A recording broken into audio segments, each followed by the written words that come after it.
Buenas tardes. Cuando me asignaron este proyecto, realmente fue algo inesperado. Y también me parece interesante la situación del horario en que le toca, ¿no? Porque está pasando la parte social, ¿sí? Y está llegando la parte geográfica. Y este proyecto, esa es una característica muy interesante, ¿no? Que está conjuntando en la dinámica del territorio diferentes especialidades. La parte física, digamos que la podríamos ver a través de las imágenes de satélite, cómo se ve la cobertura vegetal, a lo mejor algo del suelo, etcétera. La parte social de cómo la gente interactúa con su territorio a través de sus sistemas productivos. Y finalmente algo que todos le llamamos el conductor o el motivador principal, o lo que nos ha traído hasta esta sociedad, que es la parte económica, con sus presiones, sus beneficios y demás, ¿no? Entonces, esto es algo que se conjunta en este proyecto, y realmente lo veo como un reto muy grande, porque hace ratito platicábamos y decíamos, ¿y cómo lo vas a hacer para en el resultado final que nosotros podamos entender esa interacción que se esté dando y que pueda además ser manifiesta a través de algún producto visual o a través de algunos escritos, y que lo podamos entender, porque como es digamos, le podríamos llamar como una forma emergente de revisar el territorio, porque casi siempre todo lo revisamos desde nuestras perspectivas, disciplinas, y poco nos entendemos entre los demás, y cada quien a veces dice una palabra y otro la entiende de otra manera. Entonces acá es eso conjuntado y analizar el territorio, entonces hacer trabajo de campo, platicar con la gente, pero también ver a través de una imagen de satélite cómo lo que la gente platica puede tener alguna explicación, no sé, se me ocurre como muy bonito e interesante. Y yo creo que si esto fuera como una apertura para el desarrollo de los proyectos que hacemos, nos daría una comprensión completa de nuestros procesos productivos, de nuestros procesos en la interrelación con la naturaleza. Eso es lo que se me ocurre decir por el trabajo. Espero que a través de esto podamos seguir interaccionando y seguir aprendiendo. Creo que es un momento de aprender mucho de estas interacciones. Voy a hacer una breve, o a leer más bien las semblanzas. Sí. María del Carmen Hernández Moreno, socióloga rural de la UNAM, con doctorado en Ciencias Sociales por la Universidad Autónoma de Sinaloa, investigadora titular del Centro de Investigación en Alimentación y Desarrollo AC, área de especialización, sociología económica de los sistemas agroalimentarios. En esta temática se ha centrado la totalidad de su experiencia académica, que va desde la publicación de libros como autora y coordinadora, artículos en revistas científicas nacionales y extranjeras, capítulos de libros y textos de divulgación, así como la formación de recursos humanos a nivel de licenciatura, maestría y doctorado. En la actualidad, sus proyectos están orientados a la construcción de modelos comunitarios de innovación para la producción inocua y sustentable de alimentos artesanales. Pertenece al Sistema Nacional de Investigadores Nivel 2, a la Academia Mexicana de Ciencias, a la Red CONACYT, Gestión Territorial para el Desarrollo Rural Sustentable, y a la Red Internacional de Sistemas Agroalimentarios Localizados. Jean-François Mas Caucel es licenciado y maestro en Biología por la Universidad de Paul de Sabatier en Toulouse, Francia. Cuenta con 2 diplomas en estudios superiores especializados, uno en Ecología y otro en Percepción Remota. En 1998 obtuvo el doctorado en Percepción Remota Ecología Tropical en la Universidad de Paul Sabatier. Desde 2010 es investigador titular B de tiempo completo en el Centro de Investigaciones en Geografía Ambiental de la Universidad Nacional Autónoma de México.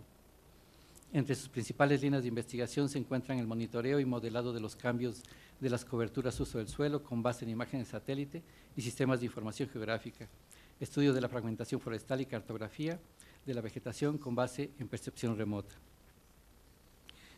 Araceli del Carmen Andablo Reyes, investigadora asociada de la Coordinación de Desarrollo Regional del Centro de Investigación en Alimentación y Desarrollo, autora de varias publicaciones con el tema de las estrategias de subsistencia en regiones ganaderas del estado de Sonora. Actualmente estudia el doctorado en Geografía en el Centro de Investigaciones en Geografía Ambiental UNAM, Campus Morelia, con el tema manejo de tierras y análisis de cambio de cubiertas vegetales y uso del suelo. En fin, pues sin más les cedo la palabra. Bien, muy bien, muchísimas gracias. Efectivamente, como comentábamos, la verdad es que está haciendo una experiencia muy interesante de interacción entre gente de las disciplinas de las ciencias sociales y en este caso de la geografía, la biología, la ecología, y yo creo que es algo importante que hay que resaltar y lo comentábamos hace rato. Este es uno de los productos esperados de este proyecto, es la formación de un híbrido, es precisamente la maestra Araceli del Carmen, que bueno, siendo economista con maestría en estudios regionales, pues ahora está con el tema de la geografía, y la verdad es que es nuestra traductora. Y tiene por un lado todo el bagaje, todo el trabajo de campo de las ciencias sociales, pero también está adquiriendo ahora las herramientas de la percepción remota bueno, el análisis multinivel, etcétera, etcétera, etcétera. Bueno, este proyecto parte de una premisa. Nosotros concebimos a la vulnerabilidad del paisaje como un fenómeno complejo por sus determinantes, pero también complejo por los efectos que genera tanto en la realidad social como en la realidad natural. Además, el hecho de que nuestro país sea un país tan amplio, con tal variedad, diversidad de características desde el punto de vista socioeconómico, ecológico, pues eso nos lleva a la necesidad también de incorporar varias regiones para justamente poder hacer comparaciones sobre las variables que se identifiquen para explicar el tema de la vulnerabilidad del paisaje. Ahora sí, por favor, ustedes tienen el perfecto. Bueno, ¿y qué entendemos por paisaje? Creo que en ciencias sociales los conceptos son muy importantes y entendemos aquel espacio físico que está configurado por la interacción entre la naturaleza y la sociedad. Y cuando hablamos de esta interacción, también nos estamos refiriendo a todos los procesos institucionales que inciden de alguna manera con la toma de decisiones sobre los usuarios de los recursos naturales. Esto sea para asegurar la subsistencia de los grupos sociales que habitan un lugar o también para la reproducción del capital de aquellas empresas que están invirtiendo en un determinado espacio. Todavía no se olvida, al menos en Sonora, el desastre ecológico que provocó el Grupo México en la región del río Sonora. Bueno, pues el Grupo México, los dueños del Grupo México, los accionistas a lo mejor ni siquiera conocen el estado de Sonora, sin embargo, las acciones, la toma de decisiones sobre sus procesos productivos tienen un impacto o han tenido un impacto y seguirán teniendo un impacto desmesurado en la forma de vida de la población y de aprovechar los recursos. La pregunta de investigación básica que nosotros hacemos, por ejemplo, centrados en el paisaje que tenemos aquí, ¿qué determina la decisión de la gente que ahí vive o que usufructa estos recursos para mantener esa parcela de forraje, otrora, hace 30 años sembrada de frijol y de maíz? ¿Qué los motiva o cuáles son los condicionantes para continuar con esa parcela tal cual está, para extenderla sobre el bosque de mezquite que está atrás, para reconvertirla hacia cultivos como las hortalizas vinculadas al mercado, a mercados regionales e internacionales, o para abandonarlas como ocurre en el caso de Michoacán, que es uno de los estudios que se van a hacer? Entonces, son decisiones que tienen que ver, en las que están vinculadas una serie de factores biofísicos y una serie de factores sociales, donde en particular y para las características de la sociedad mexicana tienen un gran peso las políticas públicas. Entonces, esta herramienta que se está trabajando, que se está diseñando, esta metodología que se ha diseñado y que se está probando, tiene uno de sus grandes propósitos, es justamente traducir los efectos de aquellos elementos de políticas públicas sobre los espacios, sobre los ecosistemas. En el caso particular del marco teórico, de estos marcos teóricos que todavía estamos tratando de embonar, nosotros tenemos como dos grandes referentes. Por el lado de la vulnerabilidad del paisaje en términos naturales está todas las teorías relacionadas con las dinámicas de los cambios de uso de suelo, y por el lado de las ciencias sociales son los impactos de la acción social sobre los ecosistemas, y en particular el impacto de las políticas públicas sobre las decisiones de los pobladores locales de cómo usar el espacio. Adelante, por favor. Bueno, en esta lámina hacemos una síntesis de la metodología. Amos nos decía que cómo le vamos a hacer para hacer, bueno, el planteamiento principal de esta propuesta metodológica es justamente integrar los factores biofísicos con los factores sociales, y además hacer un análisis en diferentes niveles, porque los colegas han identificado que las variables explicativas del cambio de uso de suelo se comportan o pueden presentar comportamientos distintos si se hacen en un nivel, por ejemplo, estatal, o si se hacen en el nivel de una localidad. Por eso es que el análisis es interdisciplinario y también es multiescalar. En el nivel nacional, en el nivel estatal, utilizando técnicas de regresiones ponderadas geográficamente, regresiones multinivel, se trata de identificar primero cuáles son los conductores del cambio. De hecho, es un trabajo que ya se ha avanzado mucho, se han hecho categorías de conductores que van desde procesos sociales, los factores biofísicos, el acceso a los recursos.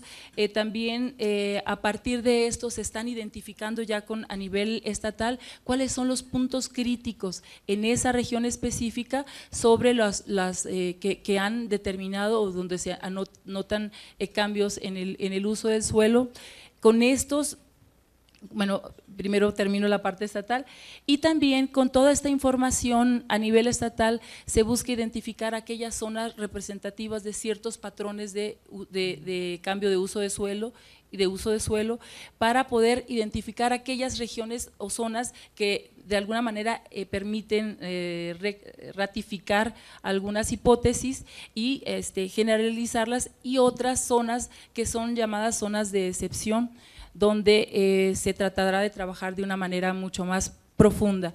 Entonces, en el nivel local, a través de técnicas de clasificación de vegetación, la utilización de entrevistas a profundidad, de grupos focales, de mapeos participativos, de recorridos, de observación en campo, la idea es ir definiendo cómo se dan estos procesos sociales, en particular vinculados a la toma de decisiones sobre los usos de los recursos naturales, por un lado, y también el poder validar a nivel local algunas de las hipótesis que se hayan planteado a nivel estatal.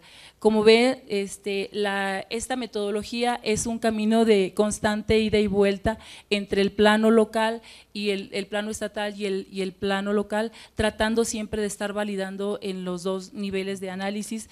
Y uno de los resultados que creo que para instituciones como el INEGI pueden ser fundamentales son estos mapas de probabilidad de cambio que se tendrían a nivel estatal, y mapas prospectivos, donde la idea es justamente proyectar cuáles son las alternativas o tratar de ver, bueno, estos han sido los efectos de las políticas públicas en determinadas regiones y cuáles podrían ser si estas políticas públicas siguen con esta misma tendencia.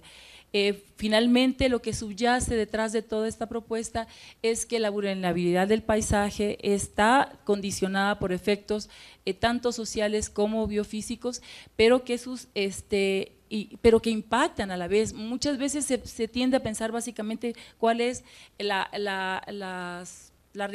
cuáles son los efectos de la acción humana sobre los ecosistemas, sin considerar que el deterioro de los ecosistemas también incide en la calidad de vida de los grupos sociales ya asentados y del equilibrio en general de ese ecosistema. Básicamente, la siguiente.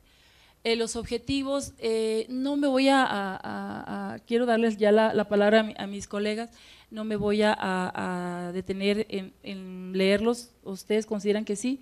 Bueno, nada más el 1 y el 2, que están divididos por etapas. El primer objetivo específico, bueno, el general es analizar el efecto de los factores físicos y sociales que promueven la vulnerabilidad del paisaje a nivel estatal y local. Y en la primera etapa, que es en la que estamos ahorita, a punto de concluir, es evaluar diferentes combinaciones de técnicas de clasificación y sensores remotos para disminuir la incertidumbre en la identificación de niveles de degradación de bosques en ambientes tropicales y templados. El segundo es evaluar el aporte de métodos geoestadísticos, como los modelos de regresión ponderadas geográficamente y regresión multinivel, para el análisis de los conductores de la vulnerabilidad del paisaje a nivel estatal. En esta primera etapa, los resultados esperados son 2 extensos en Congreso Internacional y material pedagógico con el ejercicio de regresiones ponderadas geográficamente y regresiones multinivel. Además, 2 seminarios de análisis con expertos sobre resultados estatales de los conductores de la vulnerabilidad del paisaje. Adelante, François.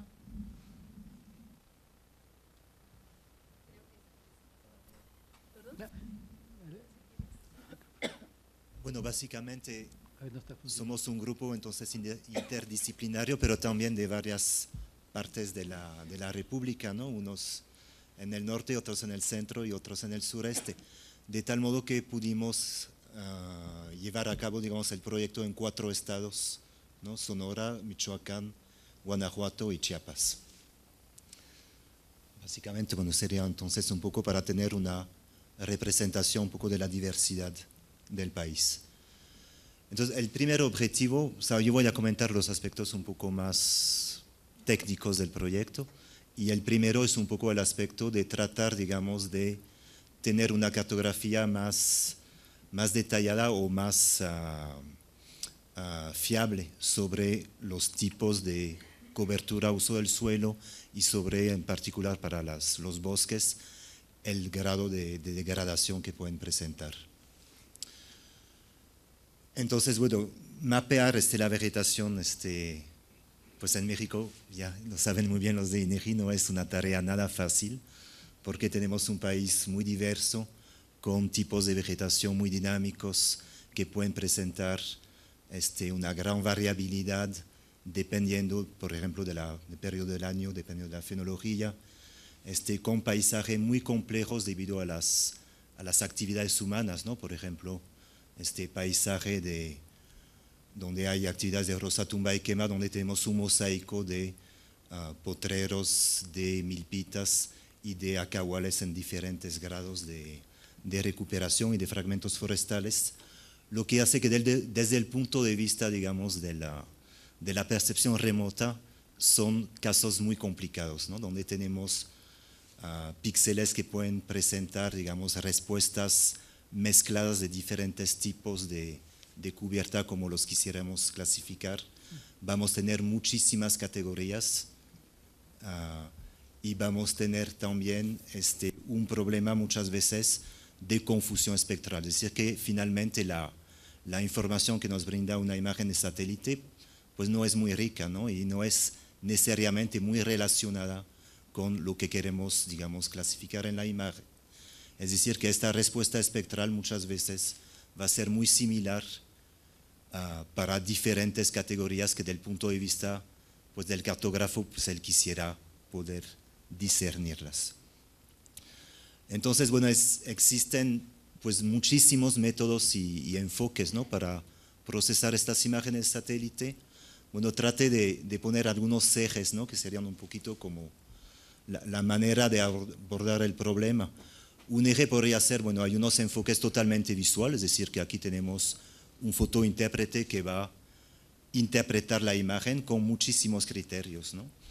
Desde el tono, que sería la respuesta espectral, pero también pues, la forma de los objetos, su textura, la ubicación donde están, etc., ¿no? Es decir, que los criterios de un fotointérprete realmente son muchas veces ni siquiera o sea, sí los conoce, pero digamos no los va a establecer tal vez de manera clara, pero son muchos criterios muy ricos.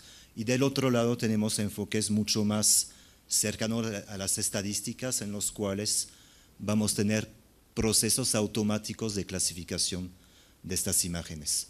Y tenemos, bueno, también métodos que son híbridos, ¿no? Que van a tratar de tener una parte automática y una parte con interpretación visual.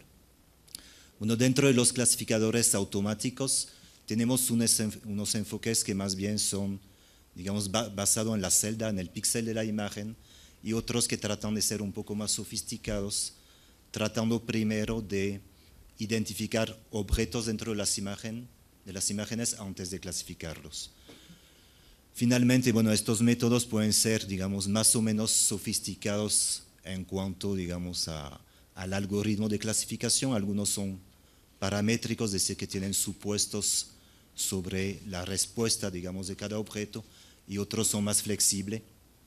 Finalmente, algunos se limitan únicamente a la información espectral y otros tratan, digamos, de ser más cercanos a la interpretación visual en el sentido que tratan de incorporar otros criterios, ¿no? Por ejemplo, podría ser la elevación o el tipo de clima o una serie, digamos, de mapas o la pendiente para tratar de clasificar un poco mejor.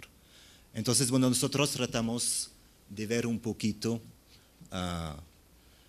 qué aporte van a tener estos diferentes enfoques de clasificación y en particular la hipótesis que tenemos es que un enfoque híbrido que no sea ni totalmente automático, porque pensamos que la riqueza de una interpretación por un especialista, como lo hace INEGI, pues supera de mucho un enfoque totalmente automático, ¿no? Basado en métodos de algoritmos de computación, pero que sin embargo sí, digamos, el automatizar ciertos procesos puede agilizar el proceso de interpretación. Entonces lo que estamos proponiendo son métodos un poquito híbridos que tratan de conciliar un enfoque visual y un enfoque más automático. Entonces, uno de ellos es una clasificación que se llama, pues, por contexto, en la cual la clasificación sí se hace de manera muy automática, pero tratando de no enfocarse en la respuesta de un píxel de manera individual, pero tomando en cuenta el entorno. Y aquí, bueno, no sé si se puede apreciar en la imagen, pero digamos que este clasificador permite tener un producto que es más cercano a una cartografía, en el sentido que son objetos más homogéneos que no tienen este efecto típico de las clasificaciones por píxeles. Y otro enfoque que queremos, que estamos desarrollando es un enfoque en el cual básicamente se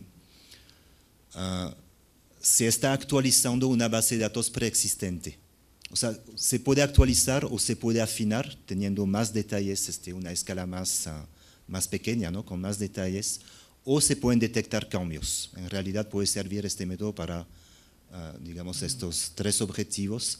Y la idea básicamente es que uno tiene una imagen, un mapa ya existente que consideramos que está bastante fiable, pero tal vez está únicamente desactualizado. Y tenemos una imagen más reciente. Esta imagen más reciente se va a segmentar, es decir, que vamos a obtener objetos que tienen la misma respuesta espectral, podemos esperar que corresponden al mismo objeto en el terreno, por ejemplo, una parcela agrícola o un fragmento de bosque. Y lo que se hace es que cada segmento de la imagen va a heredar de la etiqueta, del atributo, de la categoría que tiene en el mapa. Y va a consultar la imagen y lo que vamos a ver es que si la etiqueta que tiene este objeto entra en contradicción con su respuesta espectral. En este caso quiere decir que este objeto o era un error en el mapa, o el mapa, como no está actualizado, simplemente es un cambio y se tiene que actualizar. Entonces, básicamente lo que se tiene con base en este método es que se obtienen pequeños objetos o pequeñas parcelas, digamos, de la imagen, que son sin duda objetos en el cual o el mapa era erróneo o sencillamente el mapa tiene que ser actualizado. Y estos objetos son los para los cuales se tiene que priorizar la interpretación visual, porque el resto podemos considerar como que ya se interpretó y al parecer no hay contradicción con la imagen más reciente, la categoría es correcta.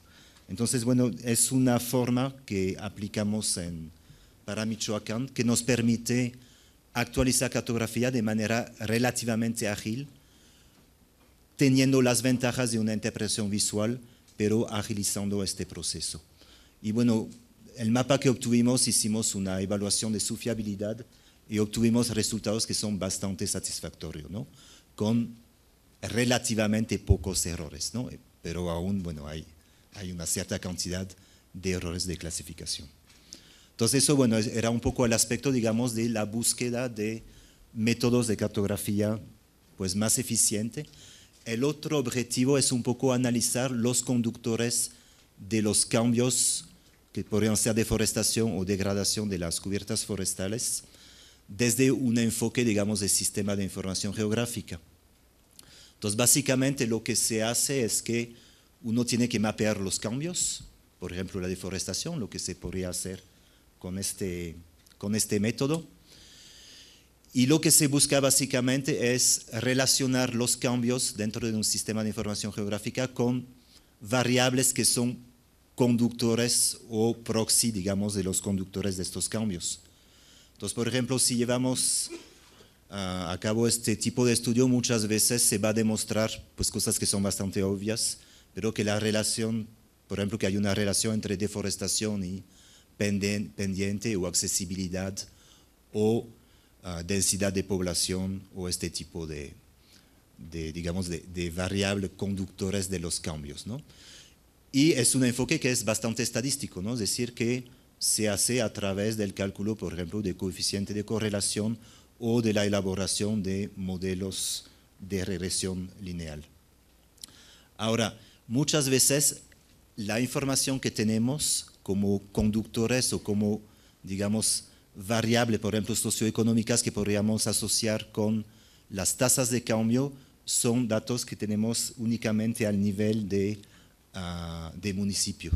Y ahí podría haber un efecto, digamos, de un artefacto, digamos, que va a afectar los análisis estadísticos cuando trabajamos con datos a nivel agregado, por ejemplo, agregado al nivel de municipio.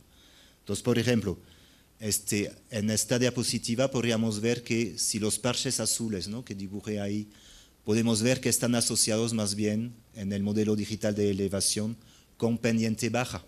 Es decir, que si hacemos este análisis al nivel más detallado, vamos a tener que tenemos más deforestación en las elevaciones más bajas de nuestra área de estudio. Ahora, bueno, no se ve muy bien, ¿no?, pero trate de dibujar algo que podrían ser municipios. Y, bueno, de manera un poco mañosa, hice que haya municipios que abarcan una pequeña área plana, donde hay mucha deforestación, pero que todo el resto del municipio abarca una zona con elevaciones más altas. Lo que quiere decir que estos municipios van a tener en promedio una elevación alta, pero también una alta tasa de deforestación. Y ahí con estos datos, digamos, analizados a nivel de municipio, encuentro la relación totalmente opuesta. Los municipios con más pendiente tienen más tasa de deforestación. Es decir, que el hecho de haber hecho el análisis a otra escala me cambia totalmente lo que trato de asociar como conductores con estos cambios. Entonces, bueno, tratamos de ver un poquito si este efecto existe, porque, bueno, de pronto yo dibujé los municipios de manera un poco, para tratar de demostrar este efecto, y si revisamos la literatura, pues hay unos artículos que dicen que este efecto es muy fuerte y puede, digamos, tumbar totalmente muchos estudios que se hicieron usando datos a nivel agregado, y otros papers dicen que no es tan terrible el efecto y por lo general no pasa nada, ¿no? Entonces tratamos de hacer unas pruebillas en las cuales, digamos, generamos pseudomunicipios, ¿no?, que son polígonos como aleatorios y que para los cuales calculamos tasas de deforestación con un mapa de deforestación a nivel más detallado, pendiente promedia, densidad de población promedia, etc. Y tratamos de ver si diferentes iteraciones, digamos, con diferentes tipos de municipio y también haciendo variar el tamaño de los municipios, nos digamos, afectaba las estadísticas de correlación entre la tasa de cambio y las variables que eran los conductores, digamos, de estos cambios a nivel municipal. Y obtuvimos estos resultados. Entonces, obviamente, más usamos unidades de agregación grandes, como por ejemplo pasar de municipio a municipios más grandes o a estados. La correlación entre la tasa de cambio y, no me acuerdo cuál es la variable, aquí ya no veo, pero va bajando, lo que es lógico, ¿no? Es decir, que si uso una unidad más grande, se va a diluir de algún modo por causa de los promedios las relaciones que hay entre estas variables que nos sirven, digamos, de variables explicativas de los cambios y la tasa de cambio. Y en la tabla de la derecha, bueno, tratamos de ver un poco la variabilidad que tenía nuestros coeficientes de correlación entre estas variables, dependiendo un poquito de cómo se van organizando estos pseudomunicipios. Y lo que tenemos como resultado es que sí puede afectar los resultados este efecto de agregación, pero por lo general si existe una correlación fuerte entre la tasa de cambio y una variable explicativa, pues no había tantos cambios. Bueno, finalmente lo que tratamos de hacer para ver un poquito o sea, tratar de asociar estas variables explicativas y las tasas de cambio, trata de la premisa que si usamos un modelo que trata de asociar de manera global, por ejemplo, para todo un estado, o peor aún, para todo el país, una variable explicativa, por ejemplo, que podría ser pro campo, o la densidad de población, o la marginación, con tasas de deforestación, de algún modo no vamos a ver nada, porque en realidad, en un país tan complejo y tan grande como México, es bastante lógico que una variable que pinte en el sureste no sea la variable que pinte en el norte, y que de pronto la misma variable puede tener un efecto opuesto dependiendo de la región del país en el cual nos encontramos, ¿no? Entonces, para eso hay algunos métodos que se llaman métodos locales, en los cuales están los modelos de regresión ponderada geográficamente, que consiste básicamente, en vez de hacer un modelo para toda el área de estudio, de tener como una ventana de análisis que va a pasear, digamos, en todo el mapa y que va a tratar de ver el efecto de cada variable, pero de manera local. Y ahí, bueno, el único autor que conozco que ya había aplicado este método en México se llama Pineda, ¿no? De la Universidad del Estado de México, y él obtuvo resultados bastante interesantes, por ejemplo, que el efecto de las áreas protegidas en el norte y en el sur del Estado de México era totalmente opuesto. Es decir, que en el norte, más área protegida era más deforestación, y en el sur, en cambio, más un municipio tenía área protegida, menos tenía deforestación, lo que se podría pues, ser el efecto, digamos, esperado, ¿no? Entonces, bueno, este análisis, bueno, hay toda una serie de, digamos, de cuidado estadístico que voy a pasar por alto aquí. Y entonces, el resultado que tenemos es un mapa que nos indica, digamos, el efecto que tiene una variable sobre la variable dependiente. Entonces, por ejemplo, aquí es densidad de camino sobre deforestación, pero nos indica, digamos, cómo es el patrón de influencia de esta variable. Entonces, por ejemplo, aquí, bueno, tenemos que la densidad de camino tiene mucho que ver con la tasa de deforestación, es decir, que ahí hay una asociación positiva, pero sobre todo en los municipios del centro del estado de Michoacán, en este caso. En Sonora es el contrario, es decir, que aquí tenemos una relación negativa, es decir, que más camino, menos deforestación, en particular en el sur. Entonces, todos estos mapas los tenemos para una serie de variables que son pues más bien de corte, digamos, de geografía física, pero también datos socioeconómicos y datos de políticas de gobierno como Procampo, Progan y las áreas protegidas. Y son, digamos, mapas que son bastante difíciles de interpretar, pero es ahí donde hacemos el link un poquito con las ciencias sociales, porque realmente hay que entender los procesos que están atrás para darle una lectura, digamos, sensata a estos mapas. Bueno, a ver, con 2 minutos. Estos mapas nos permiten ese diálogo interdisciplinario justamente, ¿no? Son el pretexto para sentarnos e interpretar nuestros resultados. Sin embargo, hasta aquí todo lo que es el análisis de las técnicas de clasificación, la selección de una mejor técnica de clasificación y esta parte que es el análisis espacial propiamente de los conductores del cambio, al final en lo único que nos estamos centrando hasta aquí es en los patrones de cambio, en dónde están, cómo son, cómo se distribuyen y con la variable que aparentemente se relacionan, ¿no? Según los resultados estadísticos. Pero si volvemos al concepto de vulnerabilidad del paisaje que planteaba Mari Carmen, cuando pensamos en el paisaje, pensamos no solo en la afectación física que nosotros generamos como grupos sociales sobre nuestro espacio, ¿no? También el espacio nos responde, ¿no? Tenemos que modificar nuestros modos de vida, nuestras estrategias de subsistencia, particularmente en el caso de las comunidades rurales, ¿no? Que conviven más directamente con su espacio. En este sentido, aquí es donde está el vínculo, ¿no? Entre las ciencias sociales y este análisis espacial. ¿Por qué? Porque para regresar a esta integralidad del concepto necesitamos ese análisis multiescalar, regresar a lo local y buscar explicaciones sobre esta distribución, sobre estos patrones que cuando vemos un mapa así con colorcitos y aquí está más oscuro y aquí está más clarito, pues decimos, bueno, sí, estadísticamente se relacionan y tienen un patrón de distribución, aquí es más y aquí es menos, pero cuando ya lo trabajamos a nivel local es donde podemos encontrar los procesos que han generado este tipo de patrones de cambio a nivel espacial, ¿no? Entonces, ahí es donde está el vínculo entre el análisis espacial y lo social, en estos ejercicios de complementación entre lo que encontramos en estos mapas y lo que vamos a buscar a nivel local, en esos casos especiales que señalaba Mari Carmen, que vamos a escoger, ¿no? para analizar de manera profunda como una ventanita local, ¿no? Y a través más de las herramientas de las ciencias sociales, ¿no?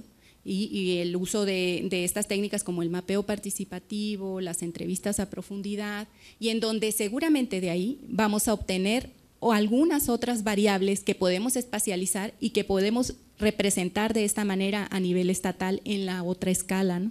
Entonces, esa es la interacción, solo que eso es tarea, digamos, de la siguiente etapa. La parte del análisis más fino con las herramientas de las ciencias sociales la vamos a trabajar en la siguiente etapa, con base en los patrones que identificamos en esta etapa de análisis estatal, para trabajarlo a nivel local de manera más fina y también al obtener de este análisis fino otras variables que podamos también espacializar. Sin embargo, eso no se va a poder resolver del todo porque hay muchas variables que seguramente están relacionadas con el cambio que no es posible espacializar, como por ejemplo los elementos culturales en la toma de decisiones, elementos institucionales que están definidos muy a nivel local, que solo los vamos a poder explicar de esa manera. Entonces, ahí está justo el vínculo entre este análisis espacial y social. Los huecos que quedan a nivel estatal mediante las técnicas muy estadísticas y de la percepción remota, los podemos llenar desde el análisis más fino de las ciencias sociales con esas explicaciones de proceso, ¿no? Además de los patrones de cambio identificados. Eso sería, ¿no? Gracias. Bueno, pues muchas gracias. Pues iniciamos la sesión de preguntas, ¿sí? Si hay algunos.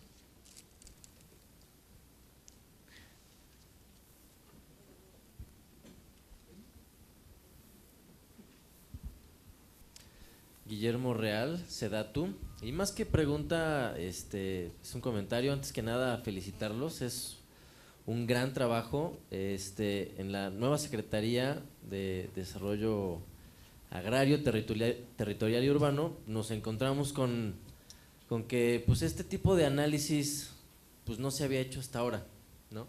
Y nos hemos esforzado, hemos trabajado muy de la mano con INEGI para empezar a tener una lectura funcional del territorio. Entonces, en ese sentido, se consiguió montar el Comité Técnico Especializado en Información sobre Desarrollo Regional y Urbano, Y yo creo que trabajamos muy de la mano también con el sector académico, porque pues esto es prácticamente pues muy nuevo, a pesar de que el INEGI cuenta con información, muchas capas en su mapa digital.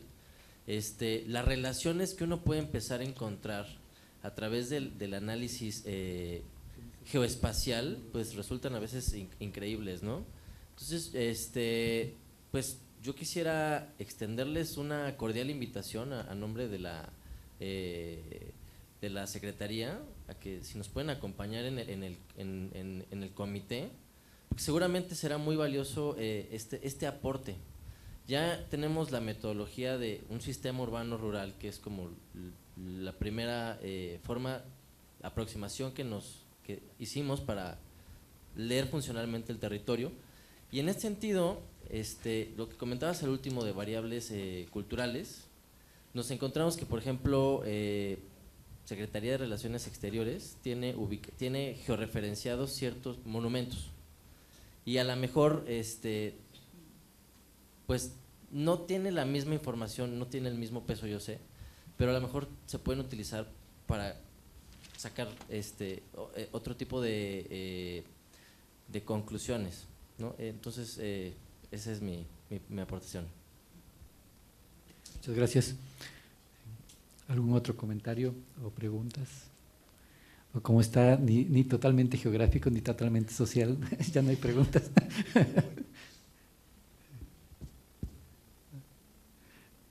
No, y me gustaría hacer unos comentarios más. Sí. Cuando revisan el concepto de vulnerabilidad, bueno, hay algo que a lo mejor también podría verse, sobre todo si se trabaja con imágenes de satélite, la producción neta, primaria, que podría dar una idea de la capacidad de carga por lugar, y que eso podría tratar de decir qué tanta actividad se puede llevar a cabo en una cierta región. Y como eso es dependiente de la posición geográfica, pues si están analizando cuatro áreas diferentes, todos ellos van a tener productividad neta primaria diferente, y podríamos ver qué capacidad de carga, bueno, capacidad de carga es un término de ganaderos para ver número de vacas por unidad, pero podríamos ampliarlo si no tenemos problemas. ¿Cuál es la capacidad para que un terreno pueda llevar acá, pueda soportar todas nuestras actividades productivas, ¿no? Sí. Y de un modo que, bueno, que nosotros podamos como cuidar que los servicios ambientales no se degraden, sino que tengamos un capital que esté funcionando, ¿no? Sí. Y bueno, y la otra, en esta parte de las relaciones sociales, ¿cuál es la capacidad de decisión de los presidentes municipales? Sí. Porque si los actores locales tienen injerencia, a veces habría que, bueno, a mí me preguntaría cómo es la capacidad de decisión de estos presidentes. Hace 2 años justamente hice como parte de la Red Gestión Territorial del Desarrollo ahí en Sonora. Hay un programa, el programa especial concurrente de la Secretaría de Agricultura, que justamente trata de integrar una visión desde productiva y social para el desarrollo rural.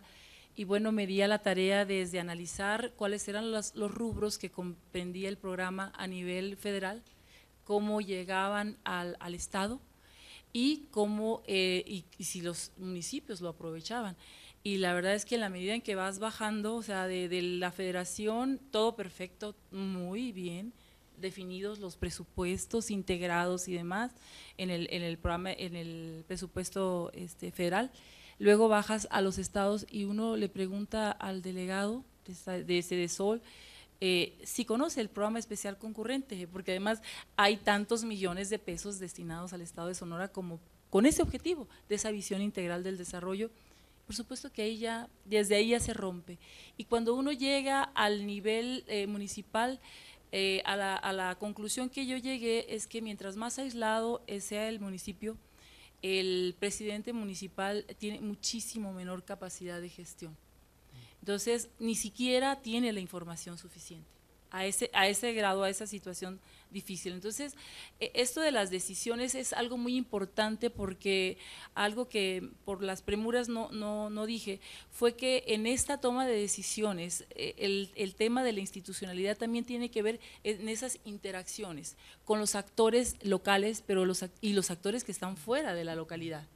Y muchas veces las decisiones de los actores que están fuera de la localidad verdaderamente terminan determinando las decisiones que toman los pequeños productores. Eso es en el caso en que sean los mismos que habitan el territorio, pero lo más grave aún, y les puse el ejemplo porque tuvo mucho eco a nivel nacional, de la mina del Grupo México, del impacto tan terrible que se da por decisiones de actores que ni siquiera pisan el territorio, pero que lo usufructan, ¿no? Bueno, nada, comentarios, nada, todo ya, ya tenemos hambre. Bueno, pues les damos las gracias, muchas gracias por la participación. Perdón. Es que por las prisas no alcancé a darle el reconocimiento a todas las instituciones que están colaborando, si bien aparecieron en la presentación, pero este trabajo no podría haber sido posible sin el trabajo del doctor François, del Centro de Investigaciones en Geografía Ambiental, pero también ausentes están aquí, pero con una participación muy importante, la doctora Azucena Pérez Vega y el doctor Alejandro Flamenco Sandoval de la Universidad de Guanajuato, y del Colegio de la Frontera Sur, el doctor Miguel Ángel Castillo Santiago. Mi reconocimiento para ellos por toda la aportación que están haciendo a este proyecto. Gracias.